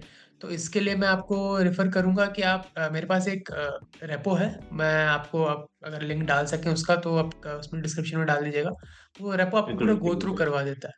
हाँ, तो वो ओके। रेपो आपको पूरा गो थ्रू करवा देता है कि उसमें सारे रिसोर्सेज अवेलेबल हैं, बुक्स हैं, जो यूट्यूब के चैनल्स हो सकते हैं रेफरेंस के लिए वो हैं। उसमें प्रॉब्लम सॉल्विंग की प्रैक्टिस कहाँ से करें, वो सारे जैसे लीड कोड हो गया, आप लीड कोड में ज़रूर अपना अकाउंट बनाएँ, हैकर रैंक में ज़रूर अकाउंट बनाएँ, जिससे आप प्रैक्टिस करना एक लेवल पे स्टार्ट कर सकें, ठीक है? लीड कोड और हुँ, हैकर रैंक में प्रैक्टिस करना बहुत इंपॉर्टेंट है इसका। रैंक भी बहुत इंपॉर्टेंट होती है जब आप जॉब वगैरह के लिए ट्राई करते हैं, और प्रैक्टिस भी हुँ, अच्छी हो जाती है, आपका कॉन्सेप्ट्स भी क्लियर हो जाते हैं।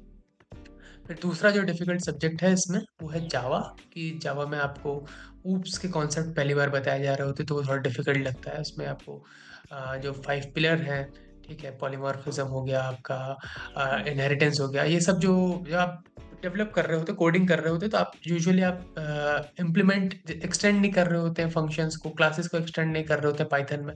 पर यहाँ पर वो चीज़ जब करनी रहती है, अब जैसे हेलो वर्ल्ड का प्रोग्राम 1 लाइन का होता है पाइथन का, इसमें हाँ, 4-5 लाइन का प्रोग्राम बन जाता है जावा का सिर्फ हेलो वर्ल्ड प्रिंट करने के लिए, क्योंकि आपको पूरी क्लास डिफाइन करनी पड़ेगी, फिर उसके अंदर फंक्शन डिफाइन करेंगे। तो ये जो है थोड़ा सा डिफिकल्ट पड़ता है पहली बार जो स्टूडेंट्स आते हैं। बाकी हाँ, मैड वन मैड टू जो है वो थ्योरी वाइज ईजी है, तो वो कर सकते हैं। एक हुँ, और सब्जेक्ट डीबीएमएस, ये काफ़ी इंपॉर्टेंट सब्जेक्ट है और ईजी भी रहता है ये, ठीक है? डिफिकल्ट नहीं है ज़्यादा।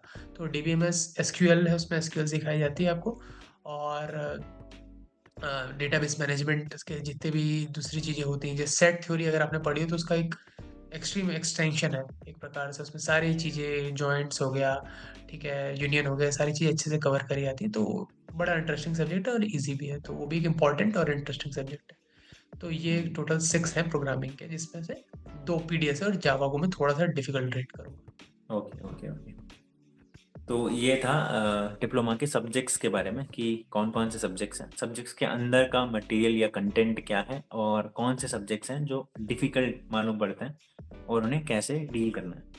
तो सर अगला सवाल थोड़ा-सा एकेडमिक्स से थोड़ा-सा हट के होगा, वो डिग्री से रिलेटेड ही है। मैं जानना चाहूँगा आपके पैराडॉक्स के एक्सपीरियंस के बारे में। जो पहला पैराडॉक्स जब आपने अटेंड करा था, तो कैसे आप गए थे? मतलब अकेले गए थे या फिर लोगों के साथ कनेक्ट होके गए थे? कनेक्ट कैसे करा आपने अपने दोस्तों के साथ जिनके साथ आप गए थे? और फिर आपका जो पहला एक्सपीरियंस था आईआईटीएम का अपने बैचमेट्स के साथ मिलने का और पैराडॉक्स का, वो कैसा था?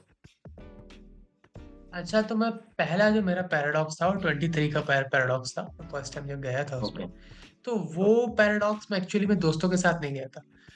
मेरा हुँ, फर्स्ट डिप्लोमा हो गया था, तो मैं अपने फादर के साथ गया था, उसमें ओके, कॉन्वोकेशन में, जिससे कि मैं डिप्लोमा रिसीव कर सकूँ। अच्छा, और उस पैराडॉक्स को मैंने मतलब देखने गया था, ऑडियंस के तौर पे गया था। तो जो इवेंट्स हुए थे, उन सब में मैं ऑर्गेनाइज़िंग जो कि मैं 24 में जब मैं गया हूँ, जो लास्ट ईयर का जो पैराडॉक्स था, उसमें गया हूँ, जी, तो उसमें काफ़ी ऑर्गेनाइज़िंग साइड की तरफ से था। बट वो फर्स्ट ओके, पैराडॉक्स काफ़ी स्पेक्टेटर की तरह तौर पे मैंने देखा था।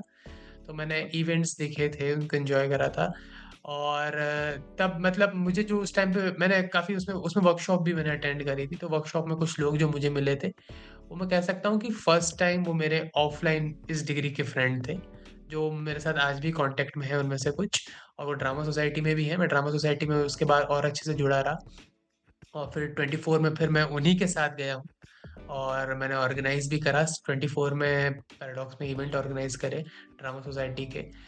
ड्रामा 2 करे हैं हम लोगों ने, और उसमें मैंने पार्टिसिपेट भी करा था।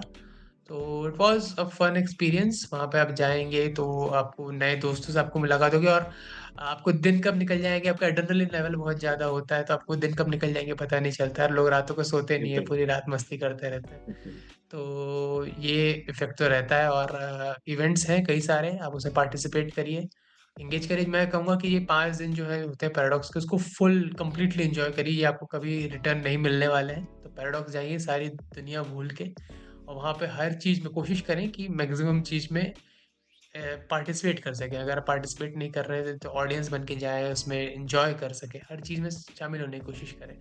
Don't sit at some place, वरना फिर वो मौके तो बहुत मिल जाएँगे, वरना पर आप ये मेन चीज़ फन उसका वो छोड़ देंगे। तो मेरा बिल्कुल। भी ऐसा ही एक्सपीरियंस था।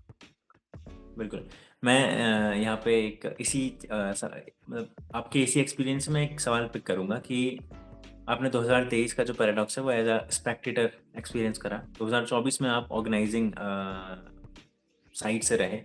तो दोनों में से क्या चीज़ बेटर है? As a expected, as a audience पूरे पैराडॉक्स को एक्सपीरियंस करना वो बेहतर है, या फिर ऑर्गेनाइज़ करना इवेंट को और उसके लिए हसल करना वो बेहतर है? अच्छा, अगेन ये थोड़ा-सा सब्जेक्टिव क्वेश्चन है, बट जिसको जैसे अब मैं कहूँगा कि मैंने दोनों ही एन्जॉय करे हैं। और फर्स्ट टाइम मैं थोड़ा-सा पार्टिसिपेशन में कम था, मैं ऑडियंस बन के देख रहा था। सेकंड टाइम हुँ, में मैंने एंगेजमेंट बहुत था मेरा, ठीक है, लीडरशिप हाँ, कर रहा था। बट अगर आप सिर्फ़ एन्जॉय करने जा रहे हैं, आप ज़्यादा टेंशन नहीं लेना चाहते, क्योंकि अगर आप ऑर्गेनाइज़िंग साइड में रहेंगे, तो हाँ, बहुत बिल्कुल, ज़्यादा हेक्टिक कॉम्प्रोमाइज़ होता है। होगा। हाँ, और आपके बहुत सारे इवेंट मिस हो जाएँगे आपके इवेंट के लिए, ठीक है? एग्ज़ैक्टली, तो कहीं एग्ज़ैक्टली। पर आपको मज़ा है, कहीं पर आपको दिक्कतें हैं, तो आपको कॉम्प्रोमाइज़ करना पड़ेगा। आपको हमेशा ये ध्यान रखना है कि आपको क्या पसंद है। आपको लीडरशिप स्किल्स आपको दिखानी है, आपको कुछ ऐसा कुछ करना चाह रहे हैं, तो ऑफ़ कोर्स ऑर्गनाइज़ करिए, वरना care free, tension free paradox 5 दिन का एन्जॉय करिए। वरना जो पहले चले जाते हैं, उनका पैराडॉक्स का क्रेज़ भी थोड़ा कम हो जाता है। मेरा पर्सनल ओपिनियन ये है कि उनका थोड़ा क्रेज़ भी कम अच्छा, हो जाता है, क्योंकि इतने दिन से रह रहे हैं, तो फिर वो आईआईटी उनका इवेंट नहीं हो जाता है, वो घर हो जाता है। वो वहाँ पे सो रहे हैं, क्या बोलते हैं, अजंता जो लाइब्रेरी है उसमें वहाँ पे सो रहे हैं। नहीं, नहीं तो कहीं पर बाहर सो रहे हैं, तो उनके लिए वहीं पर अब अगले दिन इवेंट होने लग जाएगा, तो कोई सरप्राइज़ नहीं रह जाता। तो वो 5 दिन का आप टूर समझ के भी जा सकते हैं एन्जॉय करने, और ऑर्गेनाइज़िंग में भी जा सकते हैं। ऑर्गेनाइज़िंग में थोड़ी स्ट्रगल ज़्यादा है बस। Okay, okay, okay. इसी बीच ज़िक्र आया था आपकी सोसाइटी का, आपकी सोसाइटी आयाम सोसाइटी का। तो आयाम सोसाइटी में आपका पार्टिसिपेशन कब से है और क्यों स्टार्ट हुआ? कैसे स्टार्ट हुआ और उसने आपको अभी तक क्या-क्या दिया? ये मैं इसलिए पूछ रहा हूँ क्योंकि मैक्सिमम स्टूडेंट्स जिनसे मैं मिला हूँ, उनका सोसाइटी को लेकर के, खास करके इस कॉलेज की सोसाइटीज़ को लेकर के एक नेगेटिव व्यू पॉइंट मुझे सुनने में मिला है। अ, आपका इस विषय पे क्या कहना है? लोगों को सोसाइटी जॉइन करनी चाहिए या नहीं करनी चाहिए और क्यों?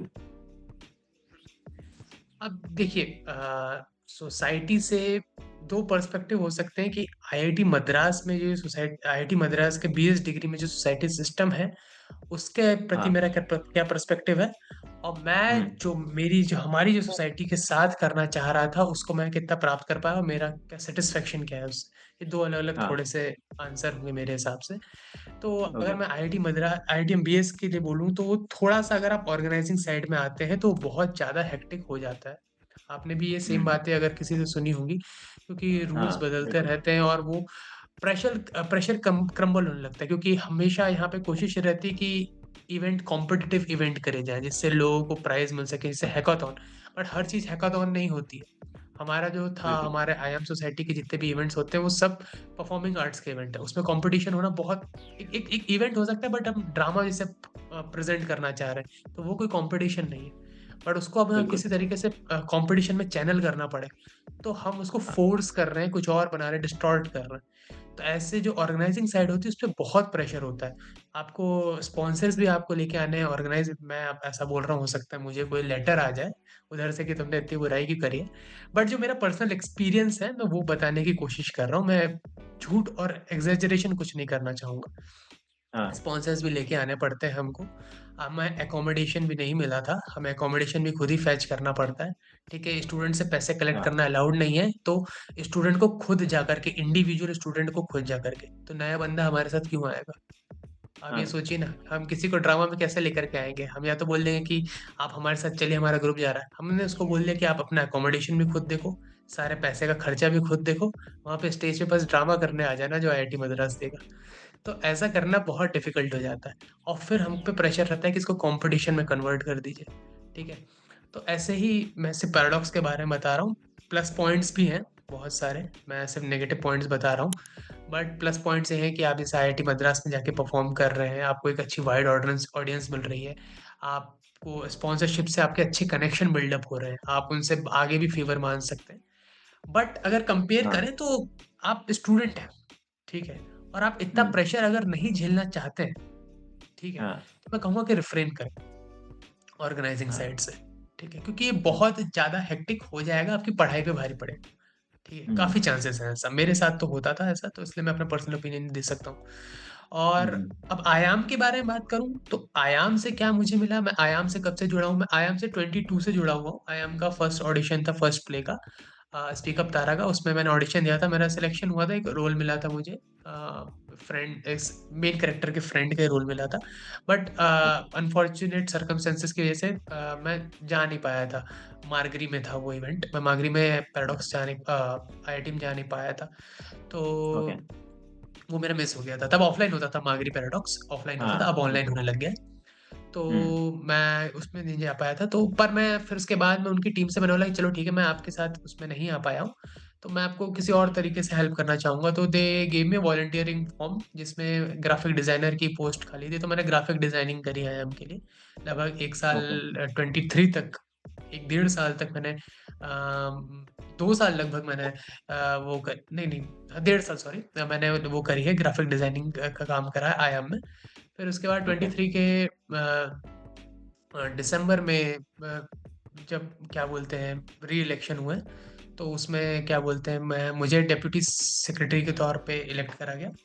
आयाम ओके, में इंटरनल इलेक्शन होते थे, जो कोर टीम होती थी वो इलेक्ट करती थी, अब जनरल इलेक्शन होते हैं हम्म, कि पूरा आयाम की हम्म, सोसाइटी इलेक्ट करती है। तो उसमें मैं हम्म, डेप्यूटी सेक्रेटरी बन गया। और फिर उसके उसके दौरान, उसके पहले भी मैंने कई सारे इवेंट ऑर्गेनाइज करे थे अंडर, हम्म, ऑनलाइन इवेंट हो गए। और फिर फाइनली मैंने हम्म, 24 के पैराडॉक्स में 2 ड्रामास करवाए थे, हम लोगों ने ऑर्गेनाइज करे थे, उसमें हम्म, मैंने वॉलंटियर किया था और पार्टिसिपेट हम्म, भी किया था। तो आयाम से जिनमें मैं से एक काफी, का हाँ उसमें से एक जिनमें आप भी मैं थे, आप भी एक पात्र जिनमें थे से जी। एक का हिस्सा मैं था, और मैं उसके लिए बहुत ज़्यादा आभारी हूँ, क्योंकि उसकी वजह से मेरे कनेक्शंस बहुत अच्छे मिले, जिनमें से एक आप हैं। और you are one of the best connections I have ever made through societies or अरे the participation in society events. अरे And बड़ा this I फन है will रघु cherish भाई forever आपका। life. अरे thank you very much, thank you very much. आप भी sir, इसी इसी के तहत आप भी हमें मिल पाए, और आपसे आज हम इस सेशन में बातचीत कर रहे हैं और आगे भी करते रहेंगे। बिल्कुल तो सर। ऐसे ही कुछ और कनेक्शन हमने बनाए और प्ले करे। मैंने एक्टिंग में भी मैंने काफ़ी पाया कि मैं थोड़ा और सीखा हूँ और इम्प्रूवमेंट हुआ है हाँ, मेरे। मैं काफ़ी इंट्रोवर्ट था स्टार्टिंग में, बट मैं उसके बाद सेशन होस्ट करने लगा थोड़ा सा। मैं मानता हूँ कि सोसाइटी ने मेरा कॉन्फिडेंस बिल्डअप में हेल्प करी। तो कुछ plus hmm, point by the society in general मैं बता रहा हूँ कि किसी भी सोसाइटी में हाँ, अगर आप ज्वाइन करते हैं, मैं आईआईटी मद्रास की बात नहीं हम्म, कर रहा, उसमें थोड़ा हम्म, हेक्टिक हो सकता है, बट अगर आप सोसाइटी ज्वाइन हम्म, करते हैं तो उसके प्लस पॉइंट भी होते हैं। ठीक होते है, हैं, अगर आप उसको शिद्दत से करते हैं, किसी भी चीज को शिद्दत से करेंगे बिल्कुल। तो काफी चांसेस है you will develop, you will grow. Okay, okay, okay sir, तो ये था आपका सोसाइटी का एक्सपीरियंस। अभी जो अगला सवाल है वो है कि all through out the journey, जो भी अभी आपने अभी तक तय करी है, फाउंडेशन, डिप्लोमा, बीएससी, फिलहाल बीएस, सबके दौरान कुछ ऐसे सब्जेक्ट बताइए जो करियर व्यू पॉइंट से, एकेडमिक व्यू पॉइंट से, ग्रोथ व्यू पॉइंट से, या फिर जॉब व्यू पॉइंट से बहुत ज़्यादा ज़रूरी हैं, एकदम टिप्स पे होने चाहिए वो सब्जेक्ट्स, बहुत ज़्यादा डिमांडिंग हैं और बहुत काम आने वाले हैं भविष्य में। लाइफ के हिसाब से जो आप देखते हैं तो कम्युनिकेशन स्किल आपका काफी अच्छा होना चाहिए। तो उसमें जो आपके फाउंडेशन में इंग्लिश के जो सब्जेक्ट है, इंग्लिश 1 इंग्लिश 2, काफी कॉम्प्रहेंसिव चीजें उसमें बताई हैं। एक तो आपका हाँ, पैलेटल, मतलब जो आपके साउंड सिस्टम है, वो आपका प्रोनाउंसिएशन कितना हाँ, क्लियर होना चाहिए, एक्सेंट होना चाहिए, सारी चीजें कवर करी गई हैं ग्रामर के अलावा। स्पोकन इंग्लिश पे बहुत बिल्कुल, ज्यादा एम्फेसिस। तो वो काफी अच्छा सब्जेक्ट मानूंगा वो दोनों सब्जेक्ट।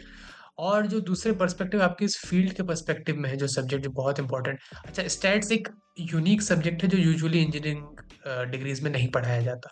तो एक यूनिक हम्म, अगर आप सब्जेक्ट की बात करें तो वो स्टैट है, वो आपको पढ़ाया जाता है, तो उसके भी आप हेल्प लीजिए अगर आप एम स्टैट करना चाहते हैं, उसमें आगे रिसर्च करना चाहते हैं या फिर, तो वो भी काफ़ी हेल्पफुल होता है।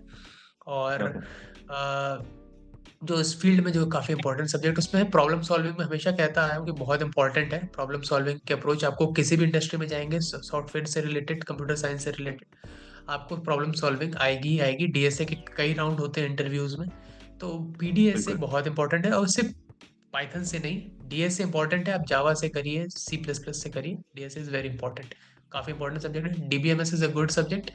डेवलपमेंट के सब्जेक्ट अच्छे हैं, बट डेवलपमेंट के फ्रेमवर्क वगैरह बदलते रहते हैं। ठीक है, लैंग्वेजेस आपके ऊपर है कि आपकी क्या क्या चॉइस है। Machine learning is really important, तभी उसके 3 पूरे पूरे अलग अलग सब्जेक्ट हैं मशीन लर्निंग के ही।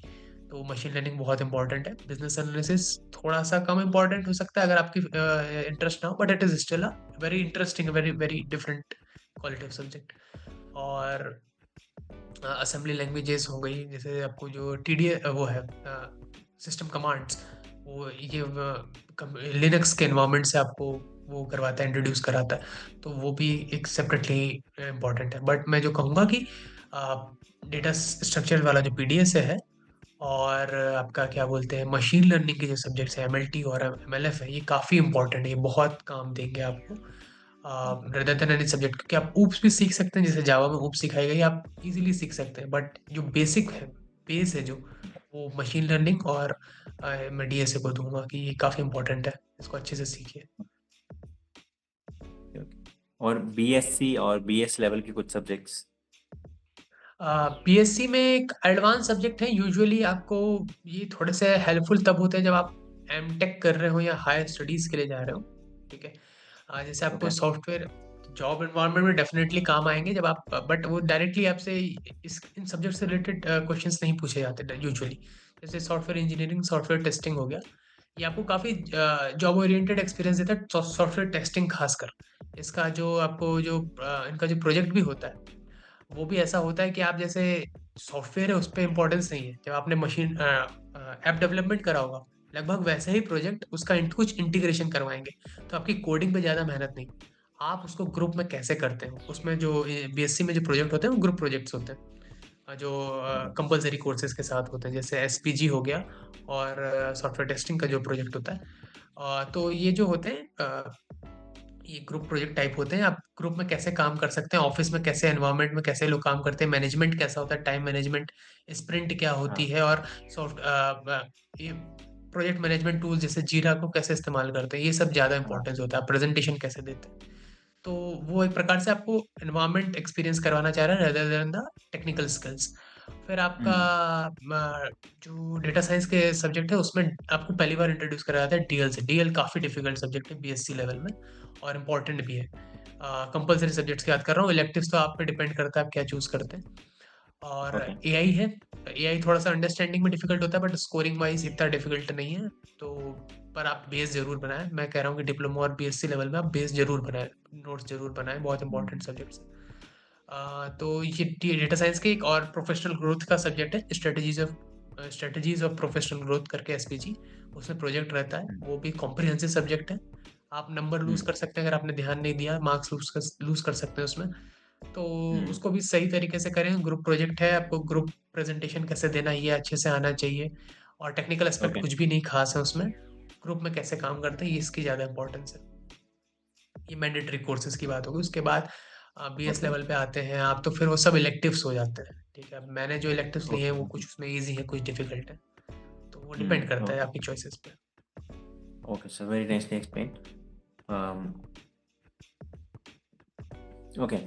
एक सवाल जो मैं ये भी ऑलमोस्ट सारे गैस से ही पूछूंगा कि किन लोगों को जो इस डोमेन में नहीं आए हैं, इस डोमेन में या इस डिग्री में नहीं आए हैं, तो ऐसे वो कौन लोग हैं जिन्हें आना चाहिए, जिन्हें ये चीज़ हेल्प कर सकती है, ये जो भी फैसिलिटीज़ हैं जो आईआईटीएम बेस्ड डिग्री प्रोवाइड कर रहा है, जो भी अपॉर्चुनिटीज़ जो ये डिग्री प्रोवाइड कर रही है, वो उन्हें हेल्प कर सकती है, तो वो कौन लोग हैं जिन्हें ये ऑप्ट करनी चाहिए, और वो कौन लोग हैं जिन्हें ये बिल्कुल भी ऑप्ट नहीं करनी चाहिए, दूर रहना चाहिए जिन्हें आईआईटीएम बेस्ड डिग्री से?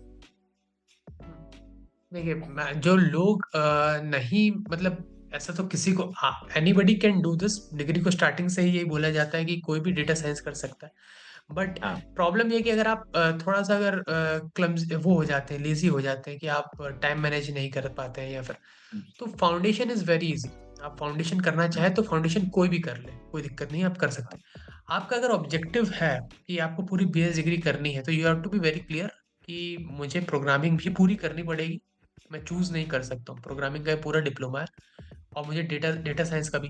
कई लोग आते हैं जिनका इंटरेस्ट रहता है कि मेरे को सिर्फ प्रोग्रामिंग में इंटरेस्ट है, मैं प्रोग्रामिंग करना चाहता हूँ, आपका बीएस नहीं हो पाएगा तब, अगर आपको मैथ्स में इंटरेस्ट नहीं है, आप इग्नोर नहीं कर सकते। ठीक है, डेटा साइंस की डिग्री ऑब्वियसली। बट कुछ लोग ऐसे इंटरेस्टेड होते हैं कि मुझे स्टैट्स या मैथ्स में बहुत इंटरेस्ट है, मैं मैथ्स फिर भी कर लूंगा, बट मुझे प्रोग्रामिंग नहीं करनी, तो भी नहीं काम चल पाएगा। तो अगर आपको ऐसा फोबिया है किसी टेक्निकल सब्जेक्ट से, तो वो बहुत मुश्किल हो जाता है कोर्स, ठीक है? फिर आप अटक जाते हैं, ठीक है? तो आप कॉन्फिडेंस रखिए, हो सकता है स्टार्टिंग में नर्वस हो सकता है कोई भी, बट अब धीमे से पढ़ेंगे, अगर सीखेंगे तो टाइम देंगे तो आप ज़रूर सीख जाएँगे, पास ज़रूर कर लेंगे।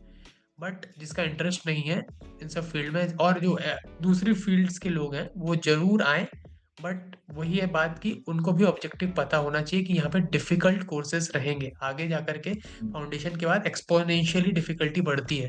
कोर्सेज़ बोरिंग हो हुँ, जाते हैं और फिर आपको खुद दिमाग लगाना पड़ता है। बहुत ज़्यादा टाइटली पैक्ड होते हैं सब्जेक्ट्स, आपको खुद बहुत दिमाग लगाना पड़ता है। तो आर्ट से हुँ, भी कोई बच्चे आ रहे हैं, मेडिकल साइंस से भी बच्चे आ रहे हैं, ज़रूर आएँ, बट ध्यान रखें हुँ, कि ऑब्जेक्टिव क्या है। डेटा साइंस बिल्कुल स्ट्रिक्टली पढ़ना पड़ेगा, उसमें मैथ्स है, हुँ, डिफ़िकल्ट वाला मैथ्स है, प्रोग्रामिंग है तो बहुत कॉम्प्लेक्स प्रोग्रामिंग है, ये ज़रूर करनी पड़ेगी। ईज़ी शॉर्टकट्स नहीं है इसमें, तो तभी आएँ, अदरवाइज़ रिफ्रेन करें।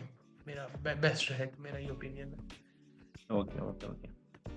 जो नेक्स्ट सवाल है वो ये होगा कि आपका एक्सपेक्टेशन क्या है इस डेटा साइंस के डोमेन से और इस डिग्री से?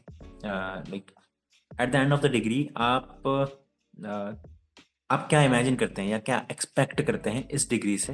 हाँ, हाँ, तो मेरे लिए मैं ये पहले तो इनिशियल चीज़ एक्सपेक्ट करता हूँ कि जो इक्विपमेंट्स हैं डेटा साइंस के, उनसे मैं इक्विप हो सकूँ, ठीक है? मैं सच्ची हाँ, में स्किल्स वो सीख सकूँ, जो टूल्स हैं, और जो इनिशियली मैं काफ़ी मानता हूँ कि मैं इसमें आगे आ चुका हूँ। जो स्टार्टिंग किया हाँ, था जब मैंने इस डिग्री को, तो मुझे बहुत सारी चीज़ें नहीं पता थी। अब मैं एटलीस्ट उससे बेटर ऑफ हूँ। मुझे काफ़ी टूल्स पता है, मैं काफ़ी जगह एक्टिव हूँ। जैसे मैं कैगल में कॉम्पिटिशन्स में पार्टिसिपेट करता हूँ, प्रोजेक्ट बना रहा हूँ मशीन लर्निंग के, डीप लर्निंग के। मुझे नहीं लगता था कि मैं डेटा साइंस की डिग्री नहीं करता ये वाली, तो मैं कभी भी कर पाता। और फिर जो दूसरे ऑब्जेक्टिव्स हैं जो मेरे आगे, हाँ, तो वो मैं सोचता हूँ कि मैं किसी ऐसी ही एआई कंपनी में, किसी एआई रिलेटेड या फिर डीप लर्निंग रिलेटेड जिसमें मेरा इंटरेस्ट है फिलहाल, उसमें मैं किसी हाँ, में जॉब एक्सप्लोर कर सकूँ, या मुझे मिल सके किसी तरीके से। तो मैं उसमें तैयारी कर रहा हूँ, तो जैसे मैं लीड कोड वगैरह उस पे एक्टिव हूँ, उस पे भी अच्छी कोड प्रैक्टिस करता हूँ। और जो वर्कशॉप्स हैं डीप लर्निंग की, उसको भी अटेंड करता हूँ। तो अब मुझे आई फ़ील कि मेरे पास अब एक डायरेक्शन है, जो स्टार्टिंग में यूजुअली स्टूडेंट लैक करते हैं कि मुझे किस जगह जाना है, मुझे हुँ, प्रोग्रामिंग में जाना है, डेटा साइंस में जाना है, डेटा साइंस में डेटा एनालिसिस में जाना है, कि मशीन लर्निंग की तरफ जाना है, प्रोग्रामिंग में सॉफ्टवेयर इंजीनियरिंग की तरफ जाना है, फुल स्टैक में जाना है, कि ये पर्टिकुलर टाइप के सॉफ्टवेयर डेवलपमेंट में ऐप डेवलपमेंट में जाना है। तो ये सारी चीज़ें हैं, आप जब काम स्टडी करेंगे, कोर्स में अच्छे से अपने आप को इमर्स कर पाएँगे, टाइम बिताएँगे इसमें, तो आपको एक डायरेक्शन क्लियर हो जाएगी। तो आपको टाइम देना पड़ेगा और होपफुली दूसरों की भी डायरेक्शन क्लियर हो जाएगी इससे। मैं पूछना चाहूँगा कि आपके सर्कल में जिनको भी आप जानते होंगे क्योंकि आप 2021 से इस डिग्री का पार्ट हैं, तो काफ़ी लोग आपके सर्कल में होंगे। कोई ऐसा व्यक्ति है आपके कॉन्टैक्ट में जिसकी प्लेसमेंट या इंटर्नशिप सिर्फ़ और सिर्फ़ बीएस डिग्री के कारण लगी हो? जी, ऐसे कई सारे हैं जो सर्कल में हैं, जिनकी इंटर्नशिप भी लगी है और जो जॉब में भी हैं। ओके, तो वो उनकी बीएस डिग्री से ही लगी थी, और कुछ लोगों की डिप्लोमा बीएस डिग्री की बीएससी लेवल पे आने के बाद ही लग गई थी। तो ओके, चांसेस हैं, आपको अच्छे एफर्ट्स लगाने पड़ेंगे। इंटरेस्ट पे भी डिपेंड करता है। जैसे मैंने काफ़ी टाइम तक फील्ड पे ज़्यादा एम्फेसिस दे रहा था कि मुझे कौन-सी फील्ड में जाना है, इस चीज़ की जाँच कर रहा था। बट अगर आप पहले से कंप्यूटर साइंस के स्टूडेंट हैं, आपने पैरेलल में डिग्री कर रखी है पहले से, तो आपको काफ़ी हद तक नॉलेज रहती है कि आपकी क्या फील्ड आपको इंटरेस्ट करती है। तो ये हेल्पफुल हो जाता है। इसलिए जो स्टेम बैकग्राउंड वाले हैं, उनको ये डिग्री काफ़ी हेल्पफुल रहेगी। इसलिए उनको ही ज़्यादा प्रेफ़र करना चाहिए मेरे हिसाब से, रेदर देन अदर, क्योंकि दूसरों को टाइम ज़्यादा लगता है। हुँ। नेक्स्ट क्वेश्चन इज़ कि जब आपका डिप्लोमा खत्म हुआ, यूजुअली लोग डिप्लोमा खत्म करने के बाद वो इंटर्नशिप सीक करते हैं और कोशिश करते हैं कि इंटर्नशिप मिल जाए जस्ट आफ्टर द डिप्लोमा। आपने क्या कोशिश करी थी डिप्लोमा के बाद इंटर्नशिप लेने की? और क्या उसका सिनेरियो था हाँ, तो आफ्टर एक्चुअली डिप्लोमा? क्या था, मैं पैरेलली मेरा दूसरी डिग्री जो चल रही थी, वो उस टाइम पे रनिंग पे ही थी, डिप्लोमा के टाइम पे। ओके। हुँ, तो मेरी कोशिश ये थी कि मेरी ये डिग्री कंप्लीट हो जाए। फिर हुँ, मुझे इंटर्नशिप मिली थी मेरी उस डिग्री से, मेरी इलेक्ट्रिकल अच्छा, इलेक्ट्रॉनिक्स से। तो मैंने ओके, स्टर्लिन एंड विल्सन में पावर प्लांट है, वहाँ पे इंटर्नशिप करी कुछ टाइम तक। तो मेरा ओके, उस टाइम पे प्लान ये था कि जब तक मैं इस चीज़ से फ्री ना हो जाऊँ, तब तक मैं किसी और चीज़ में एनरोल ना करूँ। और ओके। स्किल गेनिंग मैं काफ़ी और इस चीज़ में, क्योंकि मैं इलेक्ट्रिकल इलेक्ट्रॉनिक्स बैकग्राउंड से था, तो मेरे उस हाँ, पास जो स्किल्स थी, जो जितनी भी इंटर्नशिप प्रोवाइड जो आपको करा सकती हैं, जैसे वर्कशॉप अटेंड हाँ, करना, कोर्सेज करना, ये सारी जो चीज़ें इंपॉर्टेंट होती हैं वो सब उस फील्ड से रिलेटेड थी। तो मैंने सोचा कि हाँ, कुछ टाइम मुझे इस पे देना चाहिए। और यहाँ पर एक अच्छी चीज़ है कि एक्टिविटी पॉइंट्स करके, जैसे कि आप अगर हाँ, एडिशनल स्किल्स गेन करना चाहें जो कि मैंडेटरी भी है प्लेसमेंट के लिए, तो वो आप हाँ, कर सकते हैं, क्योंकि हैंड्स ऑन एक्सपीरियंस होना कोर्स के करिकुलम के सिवा बहुत इंपॉर्टेंट होता है। तो मैंने उस हुँ, पे भी टाइम दिया कि मैं इस चीज़ को गेन कर सकूँ, तो इसलिए मैंने थोड़ा वेट करा। अब फिलहाल मैं ट्राई कर रहा हूँ इंटर्नशिप का थोड़ा सा एक्सपीरियंस के साथ, और ओके, वैसे अभी मैंने डाल के रखा हुआ है उसमें। होपफुली मुझे 1 महीने के अंदर शायद इंटर्नशिप इससे मिल जाए। Okay, okay. Ganesh Bhaiya, being a part of this degree, like we can say this degree as an experimental degree क्योंकि अभी आप one of the first batches से हैं और एक डिग्री का एक अनकन्वेंशनल डिग्री का पार्ट बनना शुरू से ही काफ़ी एक्सपेरिमेंटल चीज़ है। तो क्या आपको इस फैक्ट के तहत कोई प्रेशर फील होता है प्लेसमेंट का, इंटर्नशिप का या एक्सेप्टेंस का इन द डोमेन या इन द करियर लाइन कि एक्सेप्टेंस मिलेगा या नहीं? हाँ, तो देखिए, अनकन्वेंशनल डिग्री है, और मैं तो चूंकि मैंने कन्वेंशनल डिग्री कर रखी है, तो हो सकता है मेरा लेवल कम हो, हुँ, पर जो स्टैंड अलोन स्टूडेंट करते हैं उनको ज़्यादा फियर होता है, एंजाइटी होती है। बट अगेन इट हाँ, कम्स टू योर स्किल्स, आपने क्या गेन करा है, आपकी कॉन्फिडेंस उससे होता है। ठीक है, पहली चीज़ तो हुँ, ये कि आप स्किल अच्छे से गेन करिए। अच्छा, मार्केट में ये बात बोली जाती है कि 100% स्किल हो तो कुछ भी मिल जाता है, ऐसा ज़रूरी भी नहीं है। ठीक है? थोड़ा-सा हुँ, जुगाड़ या फिर दूसरी चीज़ें होती हैं जो बाहर बहुत इफ़ेक्टिव होती हैं। ठीक है? हुँ, बट आप जब अपनी इस डिग्री में हैं, तो आपके पास प्लेसमेंट सेल है, जो आपको एटलीस्ट एक अच्छी इंटर्नशिप में लैंड करा सकता है। जॉब अगर नहीं भी मिलता है आपके एक्सपेक्टेशन के हिसाब से, तो आप इंटर्नशिप के, तो आप फ्री नहीं बैठेंगे। अगर आपको डर कम करना है, तो इंडस्ट्री में एक बार उतरना पड़ेगा आपको। ठीक है? इस हुँ, नॉलेज के साथ। अगर आप एक बार इंडस्ट्री में उतर गए, तो मायने नहीं देता कि आपने 4 साल की कन्वेंशनल डिग्री करी है कि 5 साल की ऑनलाइन डिग्री करी है। Now you are a person of hmm, industry. अब आपके पास हुँ, एक्सपीरियंस है। ठीक है? तो आप इंटर्नशिप करना डिप्लोमा लेवल में, अगर आप फ्री हैं, किसी और हाँ, स्टैंड अलोन जो होता है उसके पास खास बात भी यही है कि वो फ्री है, किसी और चीज़ में एंगेज नहीं है। तो ज़रूर करिए हाँ, इंटर्नशिप। आपको पता चल जाएगा, खुद ही पता चल जाएगा कि आप मेरे को कौन से सब्जेक्ट पे ध्यान देना है, या मेरी लाइन कौन-सी है।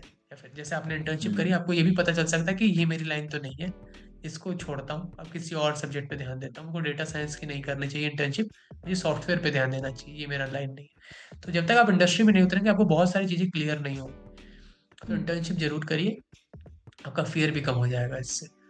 और क्या बोलते हैं कि एक्सेप्टेंस की बात रही कि सोसाइटी में, तो आपके पास जब सर्टिफिकेट आ जाएगा, आपकी जब इनकम आ जाएगी, तो सब एक्सेप्ट कर लेते हैं, कोई वो दिक्कत की बात नहीं होती। तो हाँ, उसमें कोई दिक्कत नहीं है, बस आपका खुद का पर्सनल इनसिक्योरिटी होती है, उसको आप कुछ कम करने की कोशिश करिए। और कोई गलत बात नहीं है, आप अच्छी डिग्री कर रहे हैं, कॉन्फिडेंस रखिए अपने पास। ओके। थैंक यू गणेश भैया। We will end our session with that. And I was very much sure, pretty much sure that when you will come, the session is going to be like very, very, very insightful and productive, which it was indeed. So thank you very much that इतने सारे failed attempts के बाद finally आज हमने ये podcast completely shoot करा। और जितना भी आपने इंसाइट्स दिया, जितना भी आपने गाइडेंस दिया, जितना भी आपने चीज़ें बताई, सबकी सब बहुत काम की होने वाली हैं बहुत सारे लोगों के लिए जिन्होंने ये पूरा पॉडकास्ट देखा होगा, जो देखने वाले हैं। और उस सब के लिए बहुत बहुत thank you. Thank you from my side as well, क्योंकि आपने मुझे इस लायक समझा कि मैं ऐसे किसी पॉडकास्ट में आऊँ, और जो मेरा पर्सपेक्टिव है वो रख पाऊँ। और ये बहुत एक अच्छा इनिशिएटिव है आपका, आपके चैनल डेटालॉजी का, कि जो नए लोग हैं, क्योंकि जैसे हम लोग आए थे, जो फर्स्ट बैच थे, जो सेकंड बैच थे, या फिर जो आपके बैच तक के इवन स्टूडेंट थे, उनको नॉलेज नहीं थी कि ये डिग्री किस डायरेक्शन में जा रही। अब चूंकि हमारे पास एक बैच क्योंकि वो हो चुका है, पास आउट हो चुका है, तो हमारे पास काफ़ी डेटा है इस हिसाब से कि हम थोड़ा सा जज कर सकें। तो एक अच्छा नए स्टूडेंट को आइडिया लग सके, हेल्प हो सके, इसके लिए काफ़ी अच्छा इनिशिएटिव है। And I congratulate your team as well, कि जो इसमें जो लगी हुई है, लगातार लोगों को कनेक्ट कर रही है, और इसको एडिटिंग कर रही है, जो इस चीज़ को पूरा अच्छे से पब्लिश कर रही, बना रही। So thank you for again calling me, and best of luck for your future endeavors. Thank you so much for this appreciation for our efforts. Yes, we are making efforts and we are making efforts because वही है कि हम लोगों को भी एक समय पे नीड लगी थी कि अगर ये इनसाइट्स जो स्टूडेंट्स दे सकते हैं स्टूडेंट्स को, उनकी बात अलग है as compare to the insights which teachers gave और द लाइक POD के। Professors give. Yeah so these insights play a different role, है ना, क्योंकि आपको एग्जैक्टली पता होता है कि स्टूडेंट की माइंडसेट क्या होती है, एक स्टूडेंट की प्रॉब्लम क्या होती है, और उसी तरीके से आप फिर डायरेक्ट कर सकते हैं। इसके अलावा एक चीज़ और कि एक चीज़ मैं जाते जाते आपसे पूछना चाहूँगा कि कुछ ऐसे 3 नाम बताइए आप मुझे जिनको मैं आने वाले पॉडकास्ट में इनवाइट कर सकूं आपके सर्कल से। ठीक है, तो मैं कुछ लोगों को जो मेरे से ज़्यादा अच्छे से जुड़े हैं थ्रू सोसाइटी, मैं हम्म। उसमें से एक का नाम देना चाहूँगा। जैसे आप निलोद पला को बुला सकते हैं, वो भी काफ़ी टाइम तक आयाम से जुड़ी थी, ड्रामा सोसाइटी से जुड़ी, और हम्म। उनका भी लगभग मेरे ख्याल से उनकी शायद डिग्री हो गई होगी, इस टर्म पे उनकी डिग्री हो चुकी अच्छा। होगी। तो वो पूरे अच्छा। ग्रेजुएट हैं इस डिग्री से, और उनका हम्म। सीजीपीए भी काफ़ी अच्छा था, और she was also a hmm. Very active member of other societies as well. तो उनके पास पूरा होलसम एक्सपीरियंस है पूरी डिग्री का, पूरा अच्छे से, तो ओके। उनको बुला सकते हैं आप। सेकंड में एसपीसी के मेंबर हैं निखिल गुरु वेंकटेश, अगर आप उनको जानते हो हाँ, आई नो। तो। हाँ, तो उनको बुला सकते हैं क्योंकि उनके पास प्लेसमेंट का काफ़ी अच्छे से नॉलेज है, एंड उनको इंटर्नशिप वगैरह भी इसके थ्रू लग चुकी है बीएस डिग्री के, और एसपीसी के ओके। मेंबर थे वो तो। Okay. So and he is also, वो मेरे साथ प्रोजेक्ट में भी मेरे ग्रुप मेंबर थे, तो he is very okay. Insightful person as well. तो आप उनको ओके। बुला सकते हैं। तो मैं जो तीसरा नाम सजेस्ट करना चाहूँगा वो आनंद सर का है। दो मेरा उनसे पर्सनल कांटेक्ट नहीं है, बट आनंद सर आपको डिस्कोर्स पे काफ़ी एक्टिव मिल जाएंगे। तो आनंद सर अच्छा। काफ़ी डिस्कोर्स पे क्वेरीज और जितने भी नए स्टूडेंट हैं उन सबको हेल्प करते रहते हैं लगातार, and he also okay. Provides material as well, supplementary contents के तौर पे। तो ओके। आनंद सर से अगर आप कांटेक्ट करते हैं, so he is very senior in terms of age. So वो इस फील्ड में भी है, शायद सॉफ्टवेयर डेवलपमेंट में, but he also likes teaching as well.